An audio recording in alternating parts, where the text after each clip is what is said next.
friends, I am here to unbox my new toy. I got this for my birthday from my husband. Thank you, Brian.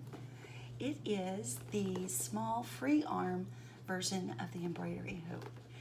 And I'm excited about this because I found that there are some things that I want to embroider that will fit on my machine on the free arm, but the bigger hoops, it won't work, even if I try to float it.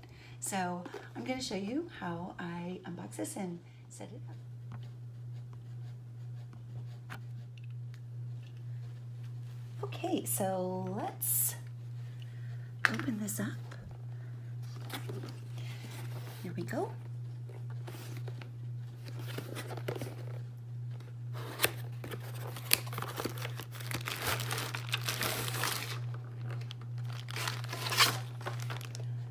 Like instructions.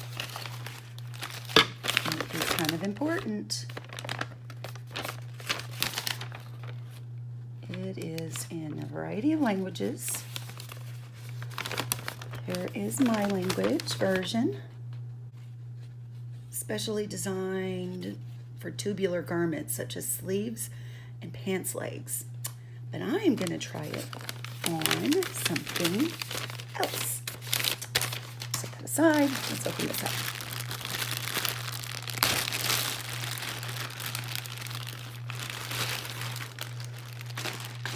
I'm going to use this. I use all of these things to stuff pillow forms. Okay, here's my little template. And it's just cute. It just fits right in here. I think it's the right way. No, that's not the right way. This is the right way, lefty. Righty, here we go. Ta-da! And then this fits on the machine like this. And so now I'm going to try and hoop this up. So I have a fanny pack, belly bag. What do they call it now? Anyway, I have not been able, I've been dying to embroider this, and I've not been able to figure out how to fit it, unless I try to take it all apart, embroider it, and then put it back together. So, if you know a better way, please let me know. So I'm going to just unscrew this thing. And I've already marked center of this bag. I'm just going to slide this in here. It just fits, I think. I might consider doing it in reverse, maybe. Okay, so I'm taking another tactic here because I realized if this is attached to the bag and this is over my free arm, then I have to turn the bag sideways so that it fits over the free arm. Also, when I tried to hoop it, the zipper teeth were just a little too tough, so I'm going to float it. And to do that, I'm going to hoop just the stabilizer, hook it up, and then lay the bag over the hoop. And let's see how that goes. Okay, so what I ended up doing is putting it in sideways and pinning and clipping this down. So fingers crossed, this is going to work out okay. Okay. I've decided that I'm going to do the flower, the floral alphabet, and I'm going to need to adjust this for the hoop. So I go here. I'm going to edit mode. I'm going to choose the hoop. Oops, I think I'm going to have to flip it first. Oh, that's to enlarge it. Flip, flip. There you go, flip. 45 degrees. 90 degrees. Okay. So since I'm loading it this way, I'm going to have to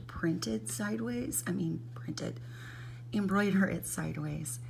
And now I'm going to click OK, and now I'm going to make it maybe a little smaller.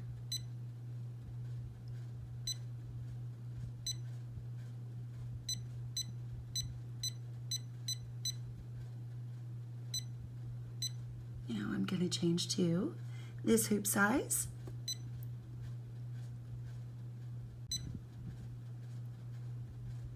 It says it's 1 inch by 0.9 inch, so it's pretty small. All right, well, let's see how this goes. Okay, I'm done stitching this out.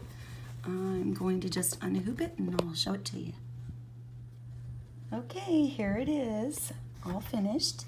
So it's really cute, it's kind of tiny. I would like to fill in some of these other areas, and I'll work on that and show you how it comes out. Okay, well, that was interesting and not for the faint of heart, holding this underneath the free arm embroidery hoop, floating.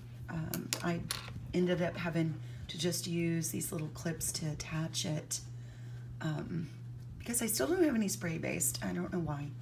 I need to go get some. But anyway, I'm going to try this on, I think what it's really intended for is a sort of a tubular thing, like a cuff or a pant leg. So I'm going to try that and see how that goes. I decided to try a shirt cuff, and I'm going to put a initial on here.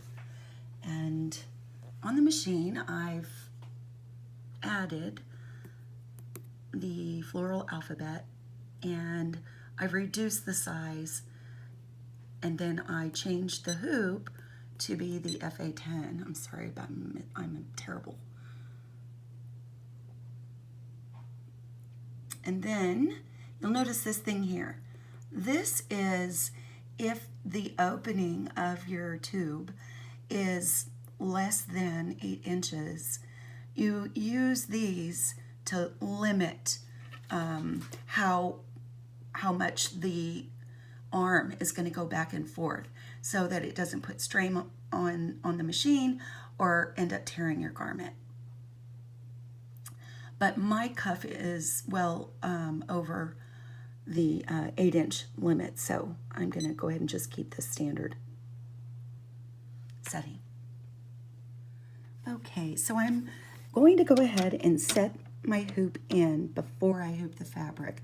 This is slightly different, and I figured out that this kind of helps me get it set up a little bit easier. Whether that's the recommended method or not, I'm not sure. I already have my stabilizer sort of behind my garment here, and I am going to line that up with center, and then apply this piece here, the inner part of the hoop. There is a right and a left, even though it's not really clearly indicated on the hoop itself, like the larger ones are, but this big area here goes right by the screw. Okay, so I decided to skip the stabilizer for now. I hope I'm not going to regret that. I have my markings lined up, and I've added the template here just so I can double check where it's going to stitch out, my pattern. One thing I wanted to talk about is this little notch here. Let me show you this. There is a little piece here. I believe it's called a block. And you put it in here. Let's say you're working on a pants leg and you want to maybe prevent the rest of the fabric from going over into the stitch area. So you would have your fabric over here, and then you use this to block it from going into your stitch area. But I'm not having that problem because I'm working on a cuff and it's a very small area instead of flip. Oops. And then rotate. I'm going to go 90 degrees that way. All right. I'm not going to use green, but I'm going to use a different color. Follow along. Okay, so before I get ready to start stitching it out, it occurred to me that this letter is facing up in relationship to how the hoop sits on the machine. But I want the letter to face the other direction. So I'm going to need to make some adjustments here in edit mode. And let's go back into edit mode. And I'm going to need to flip, or rotate I should say, instead of flip. Oops. And then rotate. I'm going to go 90 degrees.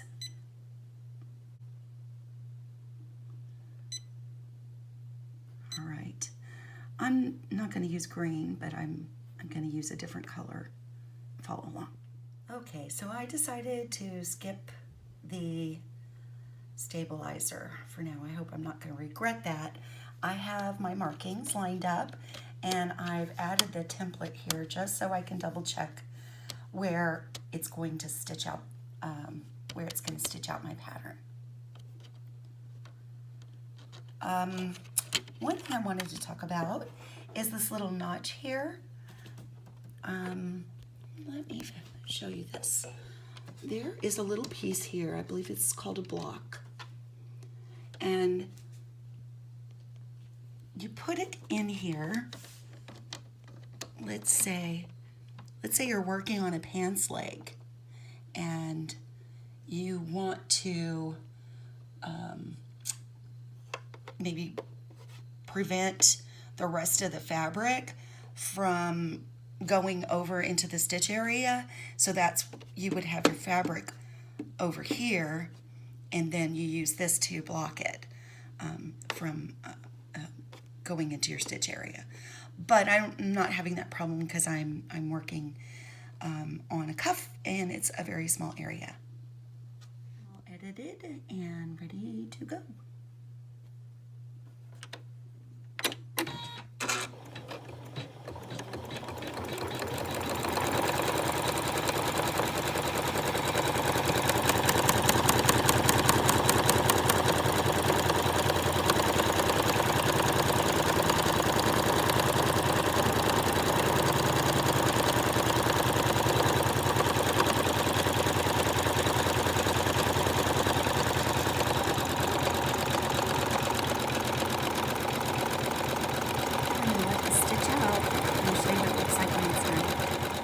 She's all done stitching and I think that looks pretty good. All right, here it is, all stitched out. I kind of like it. I need to play around with the ability to add a monogram. I haven't mastered that yet. The monogram designs appear to be too large for the small hoop, even if I reduce it down to 80%. So I'm going to play around with it and tell you, and I'll let you know what I come up with.